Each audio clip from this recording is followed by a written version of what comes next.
It doesn't get old watching this either. I go back and watch these all the time. So you're right above the DJ. Yeah. The DJ right here. You do? You go back and watch? Oh, all the time, yeah.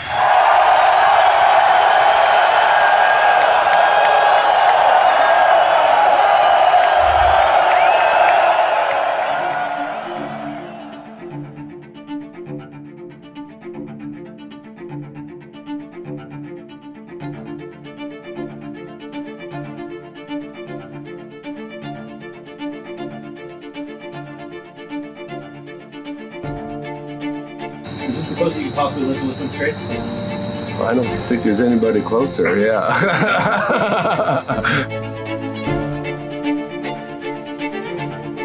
My name is Robert Ziegelbauer.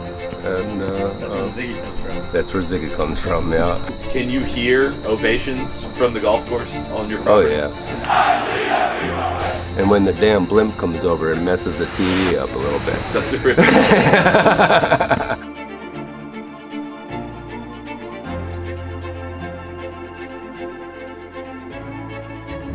This is going to sound odd, but it's really that it's not like golf in terms of encouraging fan participation. And that's on both sides. I've been to Ryder Cups in Europe a number of times and here. And I think where fans can really feel like they can impact the outcome. You've never been, it will be the greatest experience you've ever had in this sport or others. I think the passion for the Ryder Cup has always been there, certainly from the spectators' standpoint, because anytime you go, it's sort of like a college football match that you're rooting for one side or the other, which is really strange or rare in golf. I just think that the energy that was here, you could feel it when you walked on site, especially that first tee on Friday. That's my favorite moment.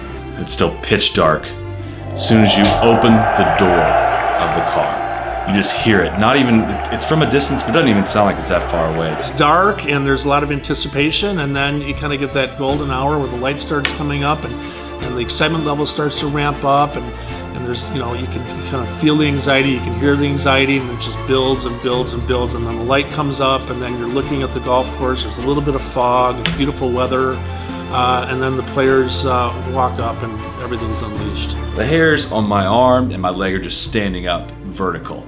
I mean, I've never seen any scene like that, not in any sport. Anticipation and the buzz and the energy, and the guys are nervous. Yeah, the first tee at the Ryder Cup in 18 was for sure the most nervous I've ever been. I remember Jordan and I kind of going over the bridge to walk to the tee, and we never really kind of came to a set thing of who's going to hit first because we didn't feel like it was that important. And he just asked when we're walking over, he's like, "Do you want to go? You want me to go?" And I'm just like, "I'll go. Like I'm going to go."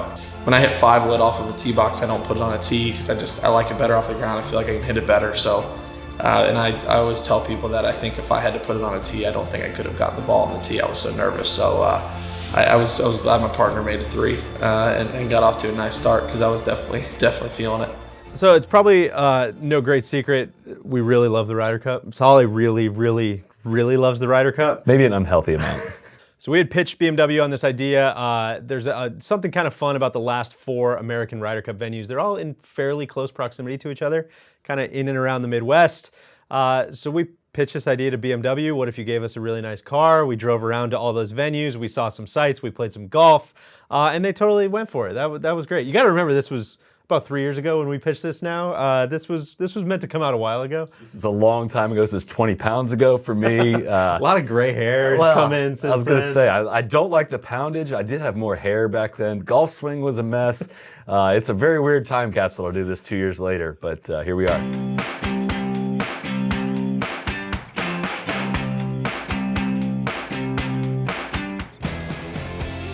This will be the neatest place you'll ever want to see in a year from now. We're working towards the Ryder Cup, and it'll be a little slice of heaven.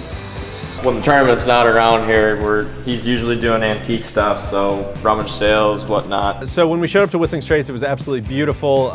The weather was perfect. We had a great afternoon to kind of just mess around, knock on some doors, really just try to find some people to talk to, try to find some color. Seeing what we could drum up, honestly. Yeah, and so one of the first doors we knocked on, uncoincidentally, was right across the street from the golf course. That's where we met our guy Ziggy.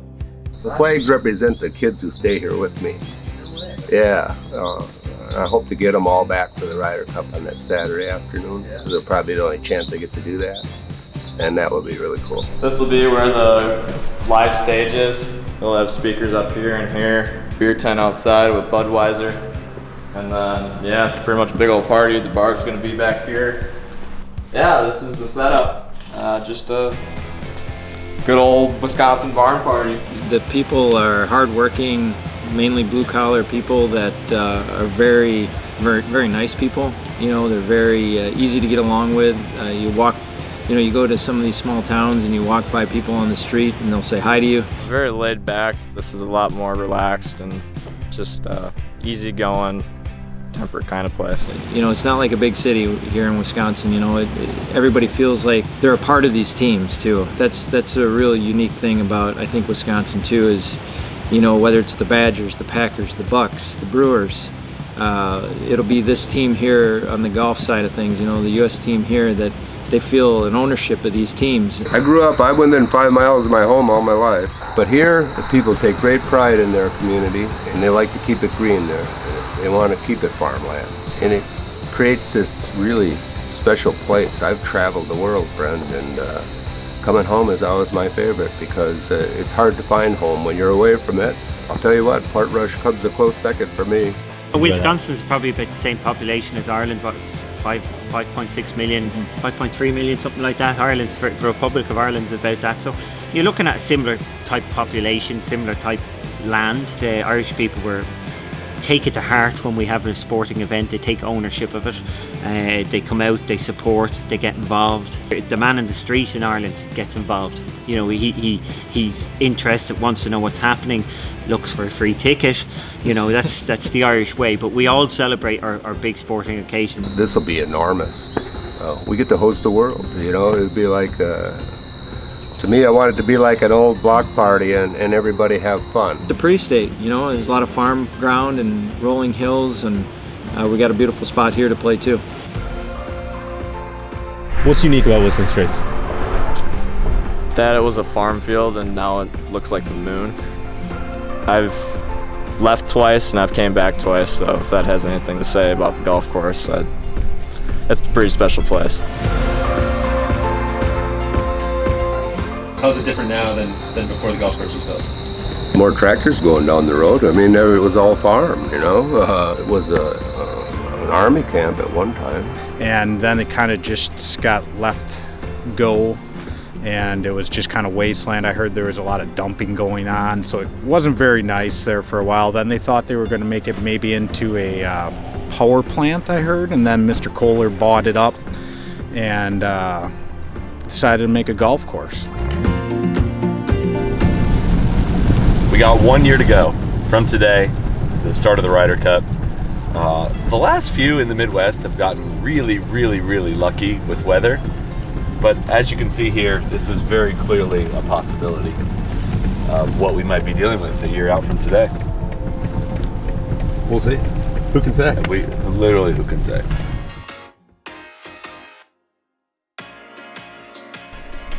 I don't know what I've got myself into, but we're gonna have a little match today. Mr. DJ Pie is gonna be playing the, I don't wanna say the ladies tees, we're gonna call them the forward tees today. I'm gonna play it all the way back, 77-90 on the card, I believe. In the wind, might rain a little bit today.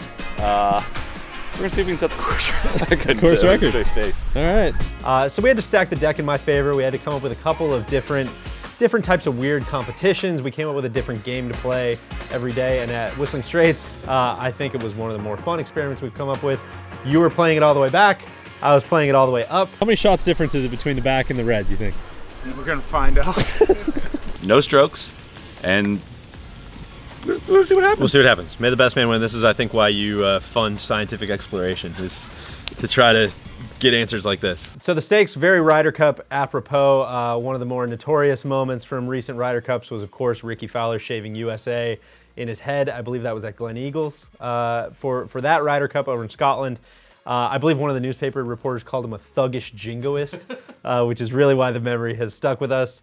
Of course, either of us would look like a complete jackass if we decided to do that, which is exactly why we put it on the line. So whoever loses this week-long competition that we've got going on is going to do exactly that. They're going to have to shave USA in the side of their head and really fulfill what Ricky Fowler started back in Scotland. And the winner gets absolutely nothing. Winner gets nothing. Nothing to gain. Per usual, it's only downside here at No Leg Up.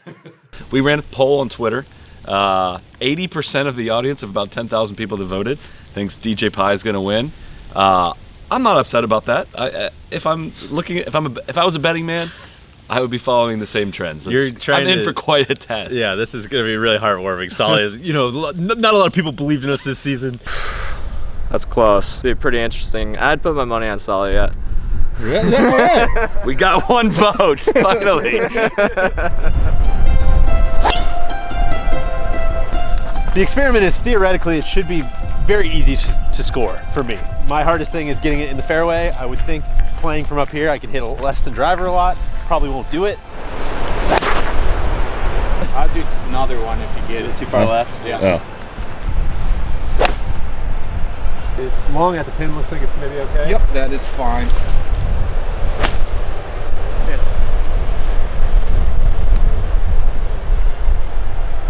There we go. Really good. Nice shot. It was, it was the hardest thing I've ever done. Sit. There you go.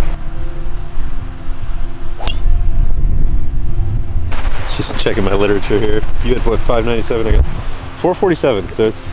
I hope I'm not tired by the time I get to my tee box. Whistling Straits is a spectacle. It is, you're gonna hear links style. There's really not much links about it. You're gonna play this golf course through the air, but man, it's just a scene. Like they moved a lot of dirt for this place. It is a monumental place in modern golf architecture, really. It's a moonscape. Yeah. It doesn't look like planet Earth out there. It looks like something completely different, but also, I mean, it's absolutely beautiful. The lake looks like the Caribbean on a nice sunny day. I mean, it is a gorgeous, wholly unique place to play golf. And very, very, very different from the other Midwest Ryder Cup venues. Kind of weigh in on this so far. There's no stress. I got like a 110-yard shot here into this beautiful par 3. What did you think of the red tee experience? The red tee experience is something legitimately like go do it. I'm recommending to anybody of any skill level. Way more fun than what I did. It was. I think it's a good test. I wish more people would take on the red tees, especially if they don't hit it that far. It's a good test from a lot of courses. You can play from up and have a good time, and it's not going to be too easy. I think there's one guy behind the camera that can testify to that. It's one thing if you're going to a place, like a bucket list place for, one day and you're only playing one round, don't do it there. Like, go have the full experience. But if it's somewhere you've already played, if it's somewhere you play all the time, I think I only hit 5 drivers. The point was I hit so many irons off the tees, and so on a lot of holes, like you and we're playing to the same spot. And so it's a cool exercise to, just lose less balls. Because I mean, if I'm playing back where you are, I'm shooting 20, I know the course rating is only 10 shots higher or whatever, but I'm shooting 20 shots higher than I did. How many people play the back tees? 3 or 4 a year or so, but that's I it? I had a stretch of about 3 or 4 years where nobody played them, thankfully. But and then a young pioneer comes along. Wagging it. Sometimes there's a man. You get a clean 140 on the glory hole.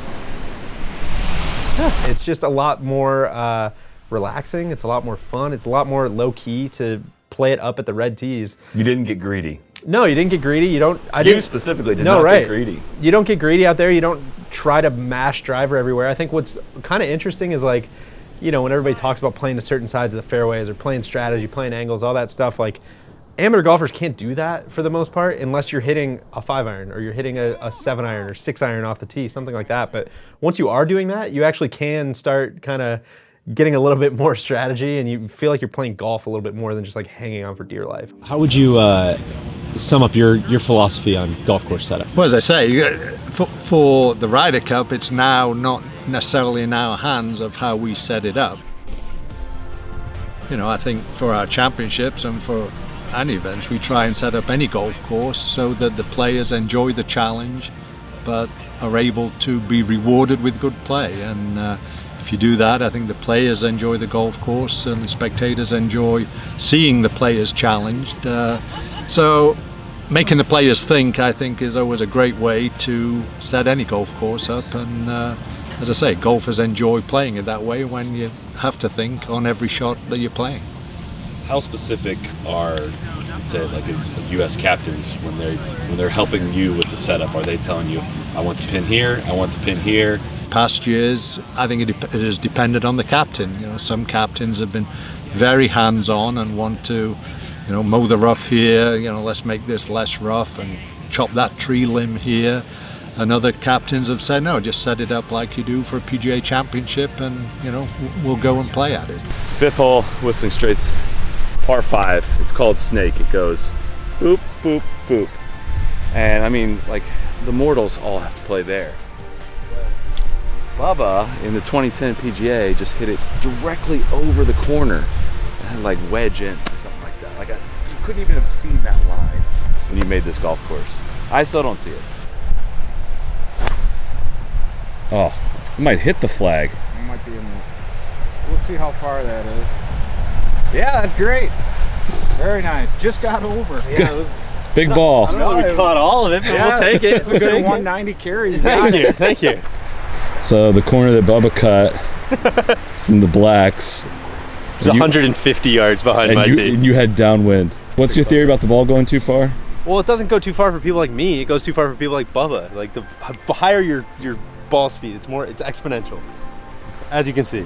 Flustered. Vote bifurcation 2020. Vote bifurcation 2020. Write your congressman.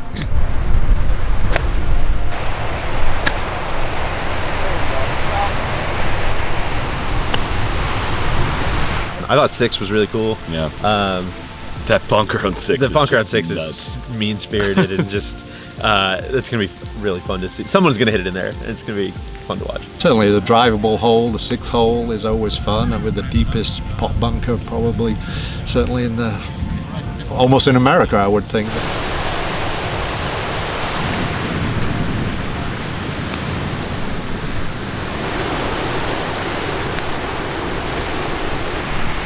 .507-yard par 4, wind off the right. So I got to start it out near the ocean, bring it back in. It's a lake, I believe. I'm starting at the ocean. Yeah, when we got to 8, pipe a drive, we get up there, he's like, yeah, you got 230 into the wind. It's like, all right, give me the 2-iron, like, let's go for it. I mean, it was just relentless. I was like, man, what would have happened if I didn't hit a good drive here? What would I be doing? I think I had 6-iron on that hole. Yeah. I'll tell you what was really fun about it, though, was just knowing before you tee off how hard it's going to be. So, you know, if you play a golf course that does sound fun. Well, if you play a golf course that kind of has ebbs and flows, you get to the hard hole and you kind of freak out. But here it's like you get to the 500-yard par 4. They're it's all like, the 500-yard. I'm just going to be doing this all day. I'm not freaking out about it. Just get it around the green and let's chip up and try to make a par that way. Finally playing proper tees. You 5-iron? I hit 5-iron. Okay. Yeah. Let the record show, I didn't hit driver. Pounded driver. I didn't hit driver, but still. 39 for the kid, 40 for the younger kid. Yeah. Can't strike it. Impressive. I can't strike it that good again on this side in the rain, so I gotta just bunt it around. Fingers crossed. 68. Okay. Oh, tees are back today. It's kind of right in between. Got a back fin today. Don't go in. You're very scuzzy.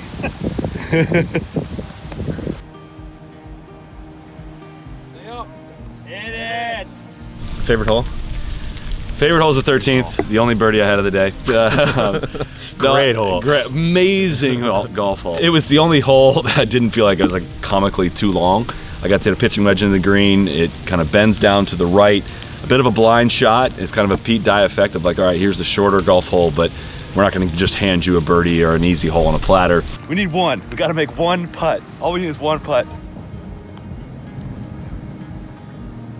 Hey! Yes, come on! Finally! Is it like a contest to try to look like the logo as much as possible? I've heard it a couple times this year. This is the first year we could grow facial hair, and I'm taking advantage of it. So the back tee experience was interesting. It was obviously extremely difficult. Fog rolling in. I don't know why I carried these. It just got real. I was wondering about that one. Stupid. I played really well on this day. I hit it about as good as I possibly could have, so it didn't feel as hard as I was expecting it to be. Captain's pick, possible. Course fit, my course fit was great for Whistling Straits for some reason.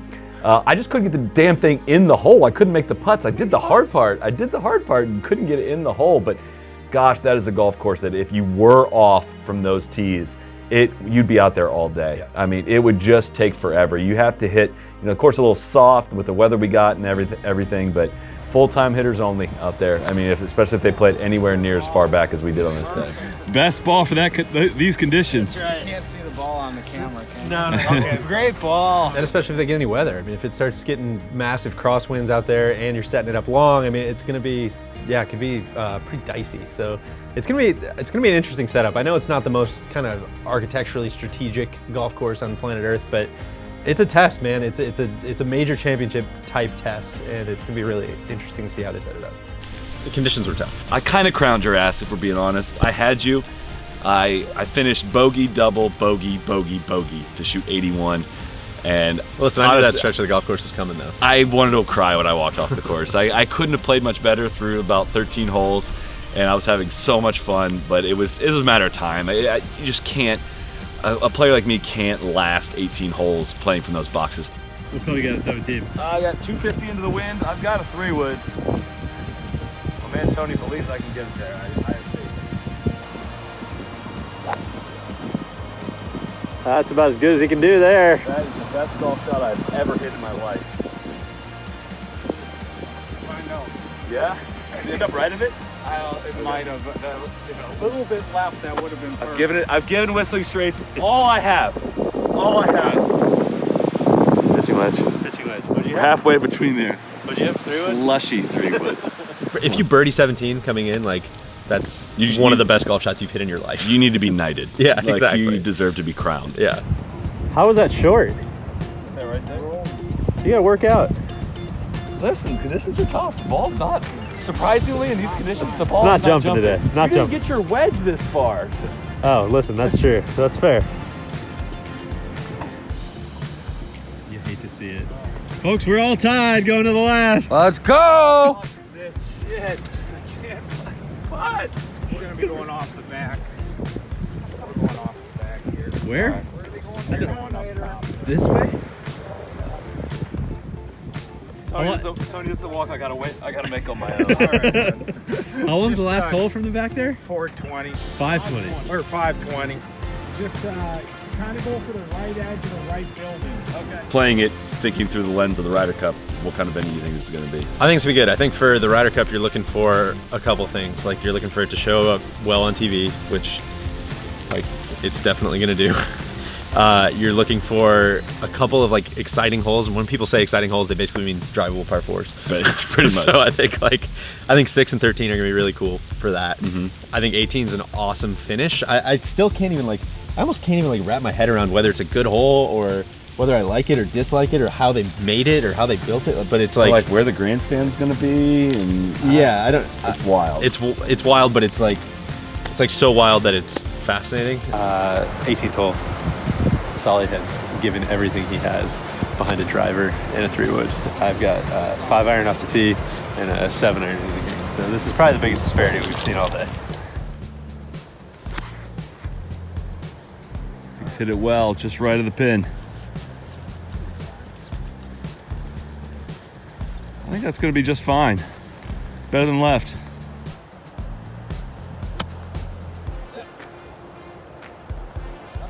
Come back. Oh, baby, he's going to have a tough, slippery putt down the hill.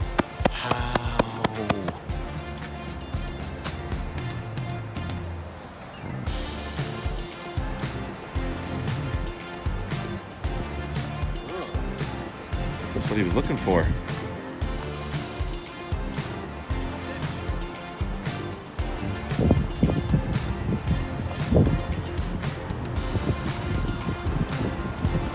That was best. Confident putt. Good? Good. That's fine with me. Very cool. That time? Yeah. That's a tie. What a match. What a match. The system works. Who would have guessed? So we tied. I appreciate the 20 Half point. the 20% that thought I would win. I feel like I got a win out of that because it favored you a little bit. I would say that's. I think it favored me a lot. You played great. I think I played average. Like we said, if we're doing that 5 times, I'm probably winning 3 or 4 of them. Yeah, I would say that. I don't think I have that ball striking round in me again. 7,700 yards is already hard. Throw in the wind, throw in the rain, and throw in a bulky putter. And I hit 11 straight greens at one point, and I played them 4 over par. So I definitely feel like I left a few out there. I struck it that's almost as good as I could hit the golf ball. They threw all the elements. I'd hit 3 woods in on 15, on 17, and on 18. And by the end of it, I was done with the experiment. So first stop on this trip was, in anticipation for what's about to come, where the Ryder Cup is about to go, but it's also time to go visit where it's been. We're on to Hazel team. Well, let's talk American victory, should we? Trip ends after that.